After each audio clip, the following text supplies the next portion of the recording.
Wow. और महाभारत में उनका वर्णन एक ऐसा लड़के के गुरुकुल में पहले ऐसे शिक्षा दी जाती थी जिससे। Hey guys, welcome back to my new blog. तो गाइस, भारत का पहला वेद वन पार्क। तो गाइस, यहाँ पार्किंग है, बाकी ये है। और देखो, बड़ी बड़ी बिल्डिंगों के बीच है वेद वन पार्क। तो गाइस, ये टिकट में वेद वन लिखा है। देखो, ये 20 रुपये का टिकट। बाकी अंदर चलते हैं। तो गाइस, ये देखो कैसा बना हो। इधर से देखोगे तो गायब हो जाएंगे। देखो, वाओ।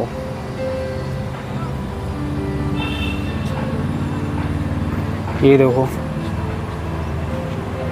गाइस, सूर्य सिद्धांत है, जैसे आप देख सकते हो। न्यूरियंस, बृहस्पति, शनि, मंगल। तो इस तरीके से पृथ्वी, शुक्र, बुध, रवि।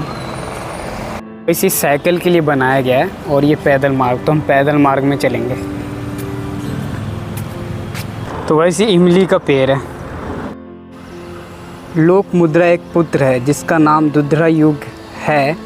और महाभारत में उनका वर्णन एक ऐसा लड़के के रूप में किया गया है जो गर्भ में रहते हुए अपने माता पिता की बात सुनकर वेदों को सीखता है और दुनिया में भजन गाते हुए पैदा होता है। तो गाइस, ये बच्चा है वो। तो गाइस, यहाँ पे 2-3 गेट है। ये दूसरा नंबर गेट है, तीसरा है। हम पहले नंबर गेट से एंटर मारे थे। बाकी ये देख सकते हो, यहाँ पे पढ़ सकते हो। तो गाइस, ये ऋषि है। तो गाइस, वेद वन वैज्ञानिक रूप से शाक की ध्वनि वातावरण शुद्ध और उनके बीमारी को कीटाणु नष्ट हो जाते हैं, जो कि आयुर्वेद को अनुसार शंख की ध्वनि को औषधीय रूप माना जाता है। जो कि पंडित जी ध्वनि बजाते हैं शंख, उसका औषधि रूप है। तो ये दर्शाया गया कुछ ऐसा।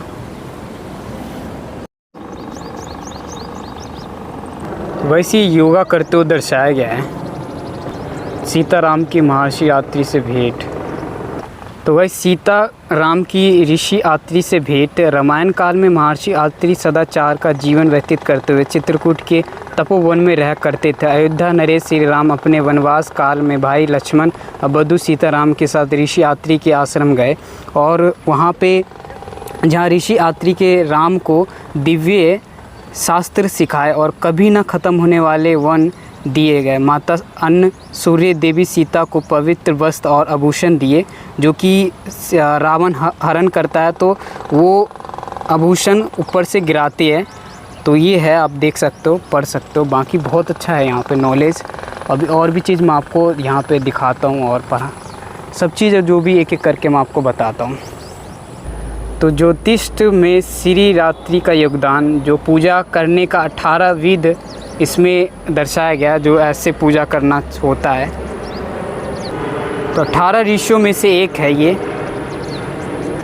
जो कि पूजा अर्चना की विधियों का भी उल्लेखनीय मिलता है, जो यहाँ पे आप देख सकते हो।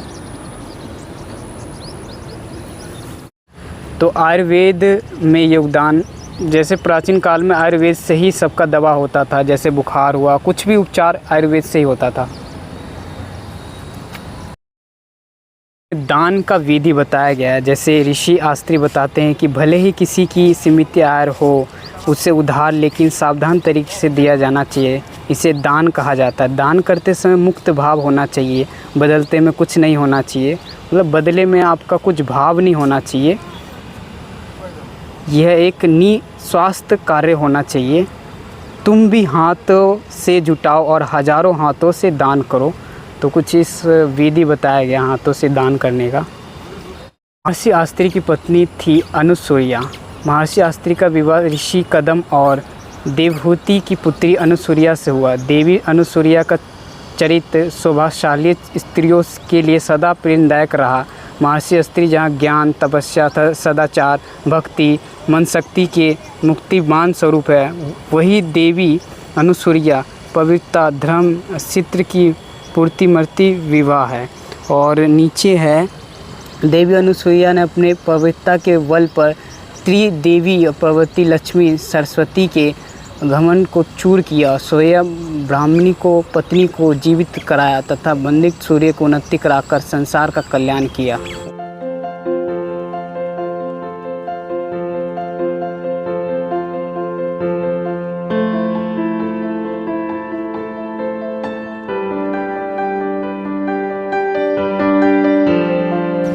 तो गाइस एक मानव पे ये पुतला बनाया गया छोटा छोटा। ये इस तरीके से हर रोज़ योगा करना चाहिए, जो कि दर्शाया गया है।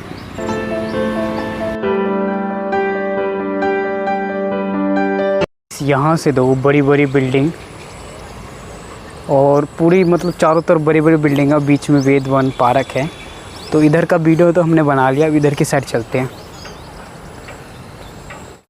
इस साइड तो हमने वीडियो बना लिया और इधर वीडियो शूट हो रहा है शॉर्ट इस वाले पुल पे। बाकी काफ़ी बढ़िया है और हम दूसरे वाले पुल से जा रहे हैं इस साइड, जो कि इस साइड का वीडियो बनाना है हमें। इस युद्ध महर्षि जन्म अग्नि के युद्ध काल में अपना महाप्रिय योगदान दिया। उन्होंने अनेक विशालकाय से हथियारों का निर्माण किया। उन्होंने अपने प्रसिद्ध त्रिशूल का भी स्वयं ही निर्माण किया, जो कि आप देख सकते हो। और वह धनुष तलवार जैसे शास्त्रों का निर्माण करने के लिए जाने जाते हैं और त्रिशूल का उपयोग राक्षसों का विनाश करने के लिए करते थे, जो कि ये त्रिशूल दे सकते हो, ये उस समय का बना था। और उस समय राक्षस लोग बहुत ज़्यादा होते थे, जो कि ऋषियों को ज़्यादा तंग करते थे राक्षस लोग। तो इस तरीके से देख सो यहाँ पे।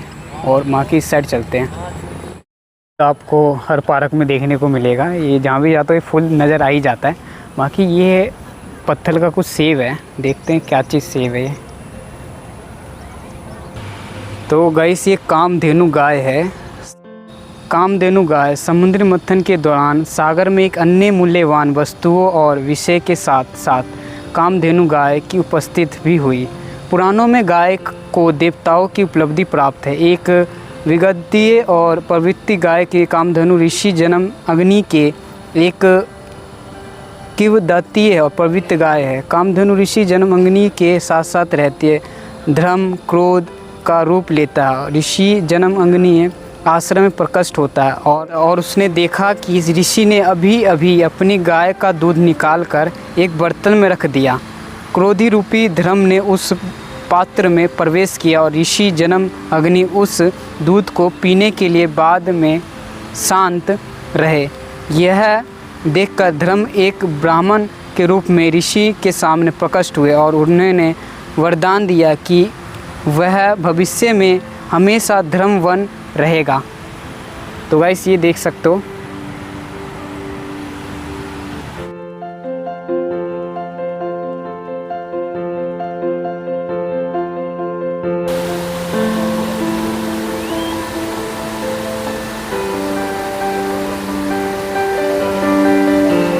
ये ऋषि है गाइस, इसको पढ़ लेना।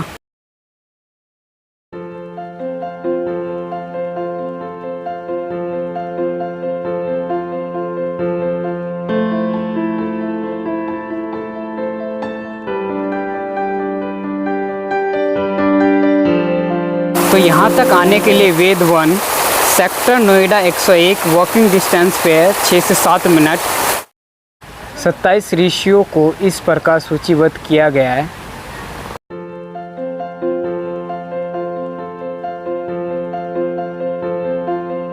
तो गाइस अब ये वाला इधर चलते हैं, इधर भी रह रहा है बहुत कुछ, तो वहाँ भी आपको मैं दिखाऊंगा। और नाइट शो आपको दिखाऊंगा, जो कि ऋषि के बारे में दिखाते नाइट शो, तो वो भी आपको देखने को मिलेगा। तो अभी हम इधर चलते हैं। तो ये लक्कर के बैठने के लिए भी है, लक्कर का ही है।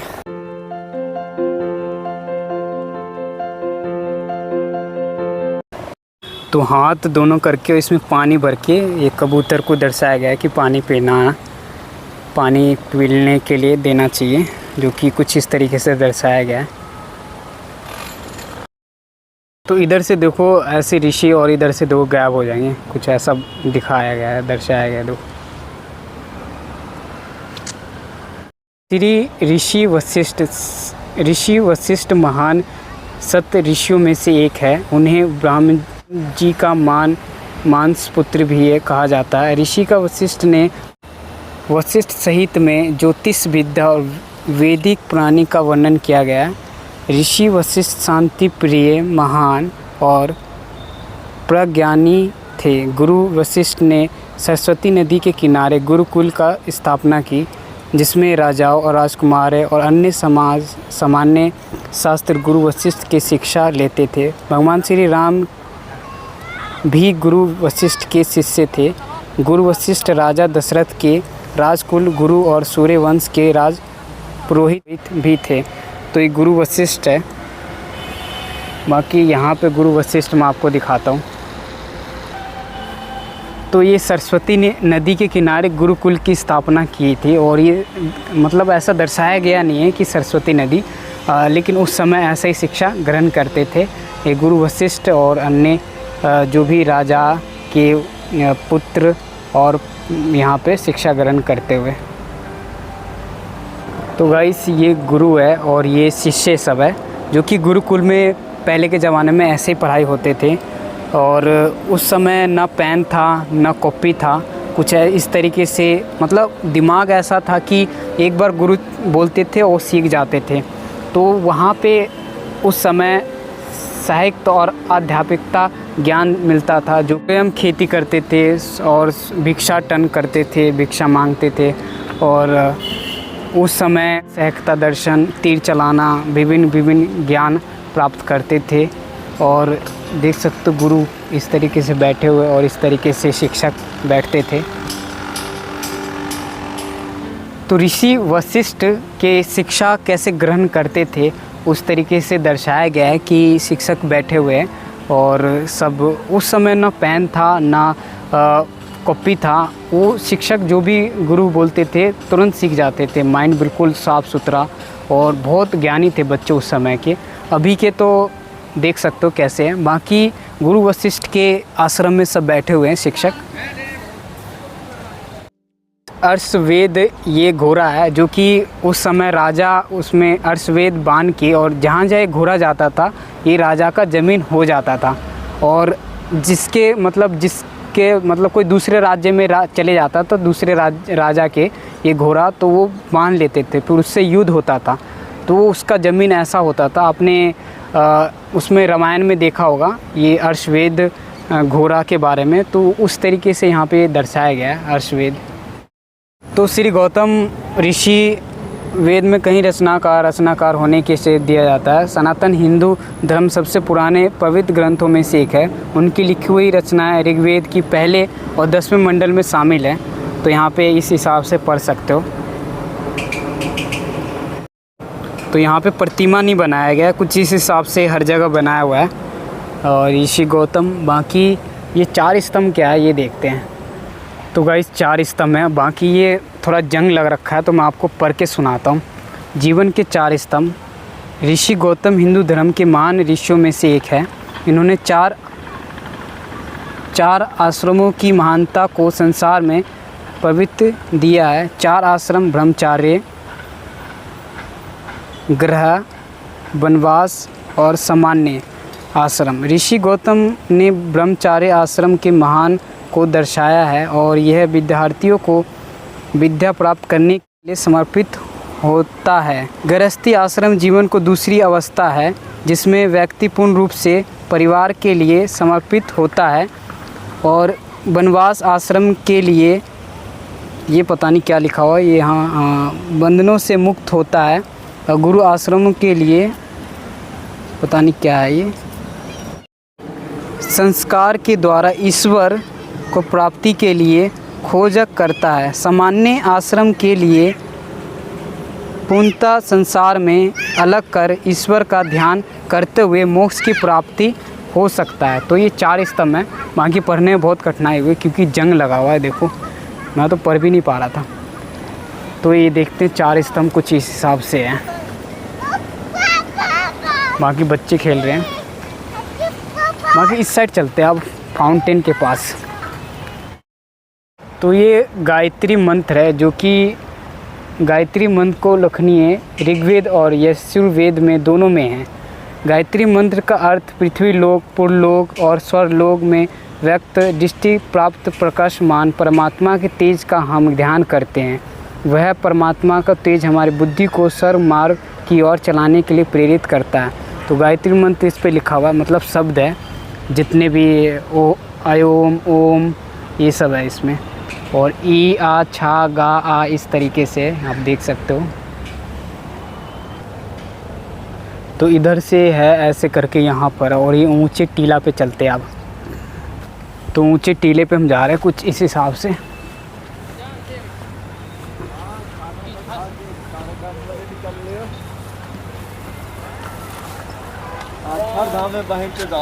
तो यहाँ पे जैसे कोई प्रोग्राम होता है तो यहाँ पे बैठ के देख सकते हो।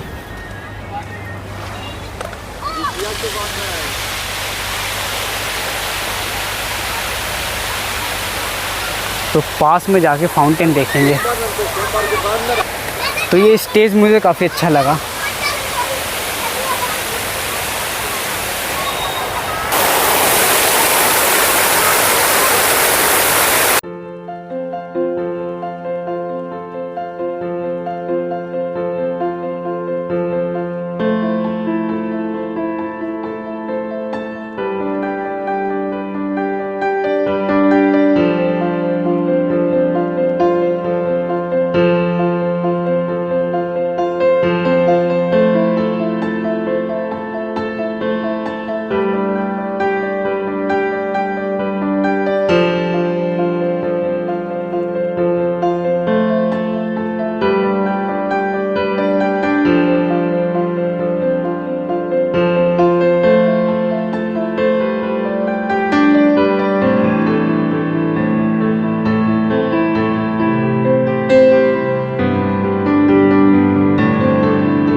तो क्लोज टाइम है 6:45 PM।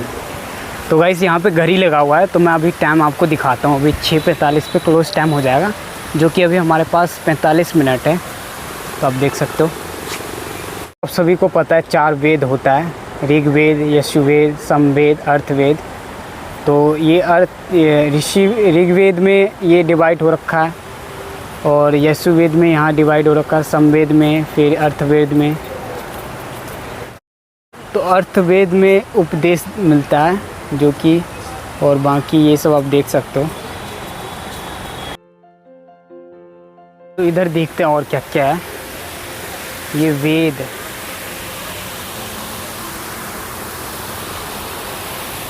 और इस पे ऋग्वेद, और ऋग्वेद के बारे में लिखा हुआ, जिसके द्वारा विभिन्न देवताओं की स्तुति जाती है और वर्णन किया जाता है। और यजुर्वेद,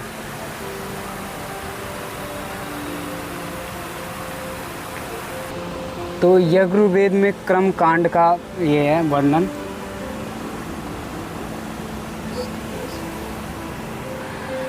सामवेद, तो सामवेद में संगीत आता है, मूल्य, और जो कि नाच गाना होता है सामवेद में ही आता है जो। तो अर्थवेद,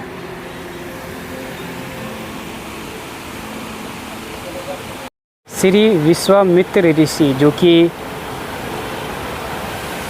वेदों के स्वामी, और ऋग्वेद में उनके भय और उस विषय पर सबसे प्राचीन भय माना जाता है, जो कि आप जंग लगा हुआ पढ़ लेना।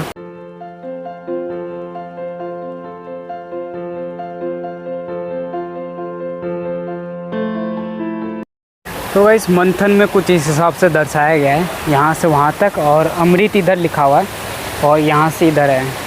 बाकी आपको ये चीज़ मुझे काफ़ी अच्छा लगा। देखो तिकोना टाइप है, और वहाँ भी देखो तिकोना है, इसमें पेड़ लगा हुआ है, इसमें भी पेड़ लगा हुआ है, उसमें भी तिकोना टाइप बना के पेड़ लगा हुआ है। ये चीज़ मुझे काफ़ी अच्छा लगा। बाकी फाउंटेन है, तो गाइस देखो फाउंटेन काफ़ी अच्छा है, इधर से वहाँ तक है। तो ये काफ़ी अच्छा लगा, और साउंड शो यहीं पे होगा। तो अभी होने वाला टाइम, तो वो भी आपको दिखाऊंगा मैं।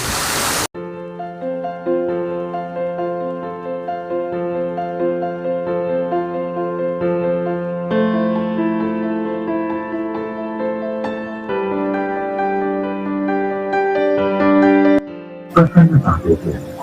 अतः इन्हें छंद छंद कहा गया। इनके नाम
भारत हूँ, यहाँ पधारे समस्त आगंतुकों का हार्दिक स्वागत है।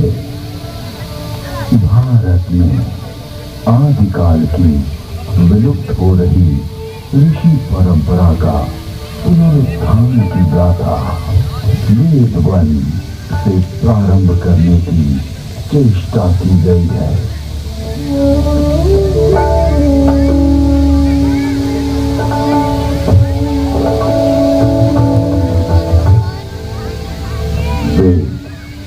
परमपिता परमात्मा की पवित्र वाणी है, जो सृष्टि के प्रारंभ में मानव मात्र के कल्याण के लिए अग्नि, वायु, आदित्य, अंगिरा इन 4 ऋषियों के पवित्र अंतःकरण में उद्भूत हुई। तत्व ज्ञान की दृष्टि से वेद एक है, किंतु विषय विभाग की दृष्टि से इसे 4 भागों में बांटा गया है।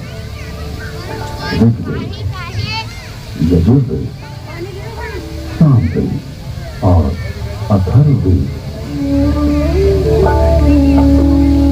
ऋग्वेद में ज्ञान का विषय, यजुर्वेद में कर्म का विषय, सामवेद में उपासना का विषय और अथर्ववेद में विज्ञान का विषय है। विश्व साहित्य का प्राचीनतम ग्रंथ वेद है। मानव जाति के प्राचीनतम ग्रंथ होने के कारण उस समय की सभ्यता, संस्कृति, आचार विचार और कर्तव्य आदि को जानने का स्रोत वेद है। भारतीय दर्शन, साहित्य, ललित कला, संगीत, ज्योतिष, ज्ञान विज्ञान वेदों में है। वस्तुतः वेद संसार के समस्त पदार्थों का बोध कराते हैं। वेद के भाष्यकार आचार्य सायर कहते हैं, इष्ट की प्राप्ति एवं अनिष्ट के परिहार के अलौकिक उपाय को बतलाने वाले ग्रंथ वेद हैं।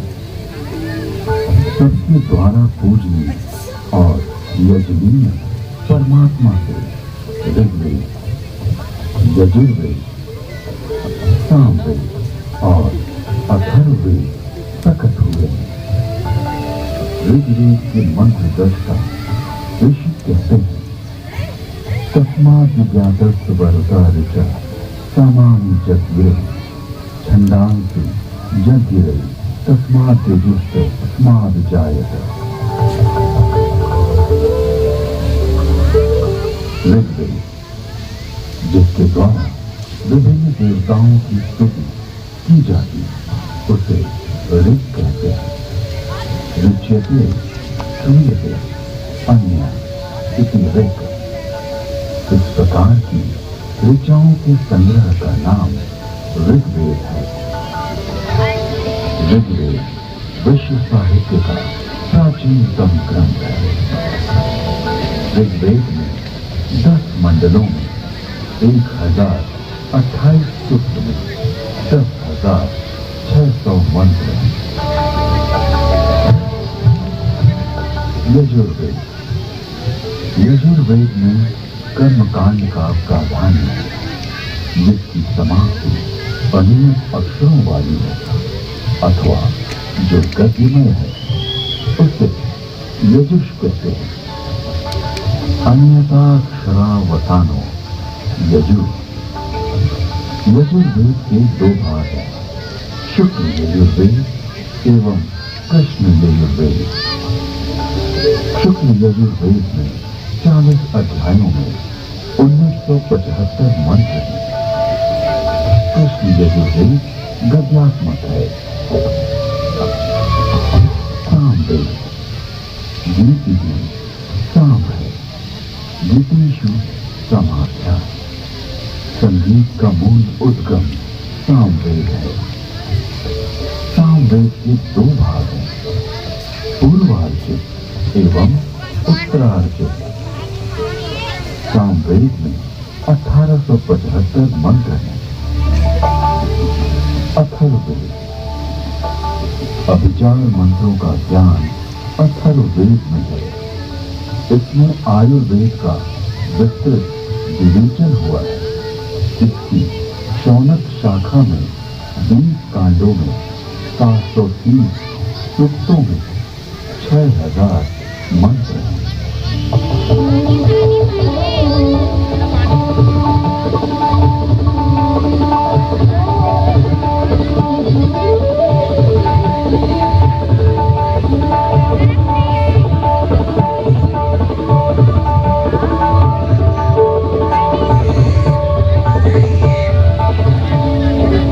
प्राचीन काल में वेद श्रुति परंपरा से अक्षुण्ण रहे। वैदिक ऋषियों ने वेदों को कंठस्थ किया और अपने शिष्यों को इसका श्रवण कराया।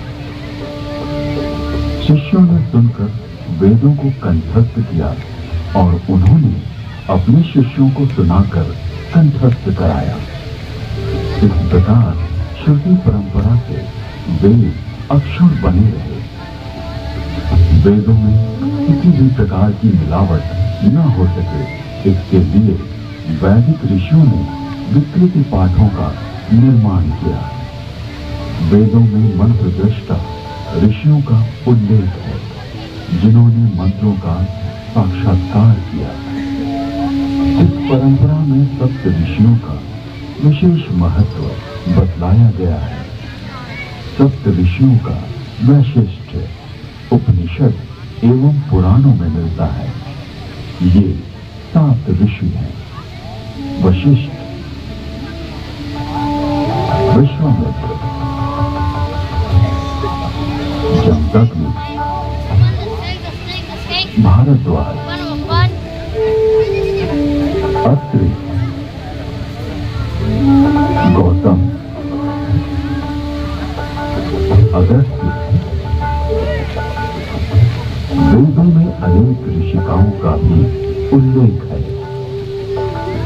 इन ऋषियों की परंपरा का अनुपालन करने वाले ऋषियों ने भी इन्हीं नामों को धारण किया।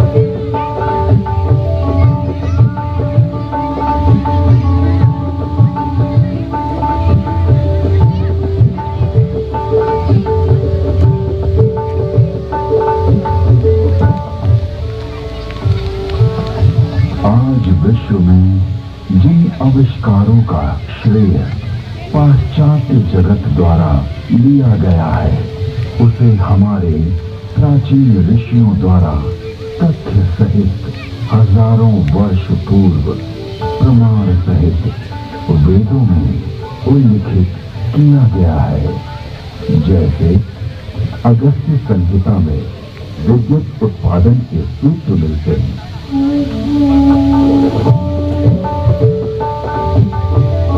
एक मिट्टी का पात्र लें, उसमें ताम्र पट्टिका कॉपर शीट डालें तथा शिथिगेवा कॉपर सल्फेट डालें। फिर बीच में यूनिकास्ट 500 वेट सॉडस्ट लगाएं। ऊपर पारा, मर्क्यूरी तथा 10 लौह जिंक डालें। फिर तारों को मिलाएंगे तो उससे मित्रा वरुण शक्ति इलेक्ट्रिसिटी का उदय होगा। अगस्त्य संहिता में विद्युत का उपयोग इलेक्ट्रोप्लेटिंग के लिए करने का भी विवरण मिलता है।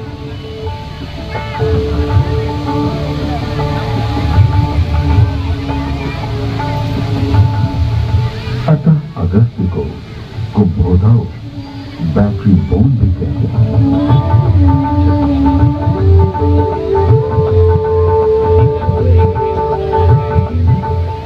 सौ कुंभों उपरोक्त प्रकार से बनी तथा श्रृंखला में जोड़े गए 100 सेलों की शक्ति का पानी पर प्रयोग करेंगे तो पानी अपने रूप को बदलकर प्राणवायु, ऑक्सीजन तथा उदान वायु हाइड्रोजन में परिवर्तित हो जाएगा।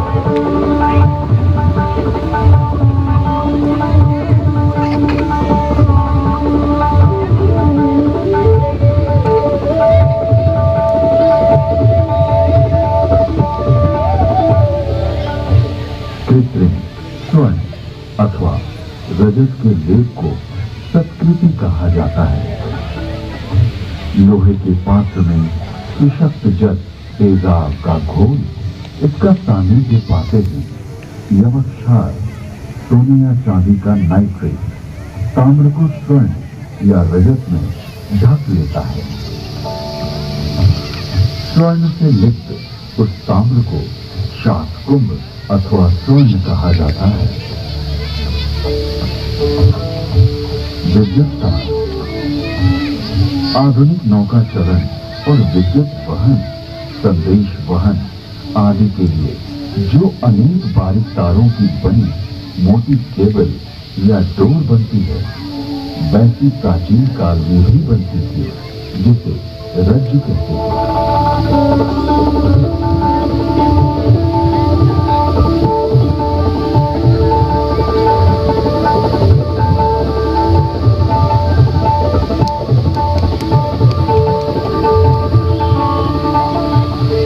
तारों का सूत्र बनता है। 9 सूत्रों का एक गुण, 9 गुणों का एक पाश, 9 पाशों से एक रश्मि और 9 8 7 या 6 रज्जु रश्मि मिलाकर एक रज्जु बनती है। आकाश में उड़ने वाले गर्म गुब्बारे। इसके अलावा अगस्त्य मुनि ने गुब्बारों को आकाश में उड़ाने और विमान को संचालित करने की तकनीक का भी उल्लेख किया है।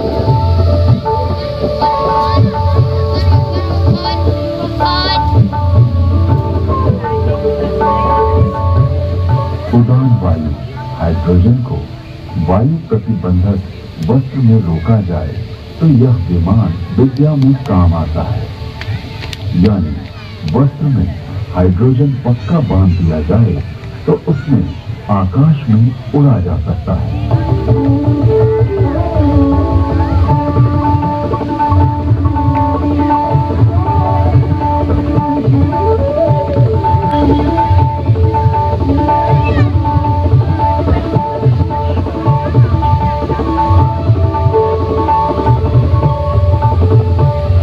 विमान वायु पर उसी तरह चलता है जैसे जल में नाव चलती है।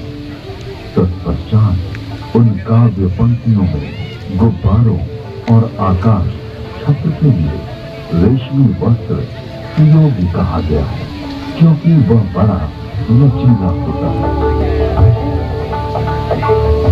वायु पूर्ण वस्त्र प्राचीन काल में ऐसा वस्त्र बनता था जिसमें वायु भरी जा सकती थी।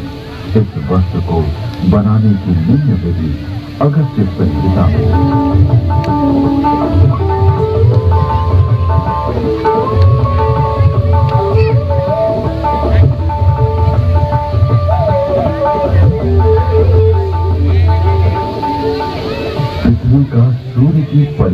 करने का वर्णन ऋग्वेद, यजुर्वेद और अथर्ववेद के मंत्रों में मिलता है। यह पृथ्वी घूमती है, अपनी माता अंतरिक्ष के सामने रहते हुए सूर्य रूपी पिता की परिक्रमा करती है। तो भाई सब चैनल पे नए हो तो सब्सक्राइब कर दिएगा, एक लाइक जरूर करिएगा। बुधवार को मत आइए, बंद रहता है।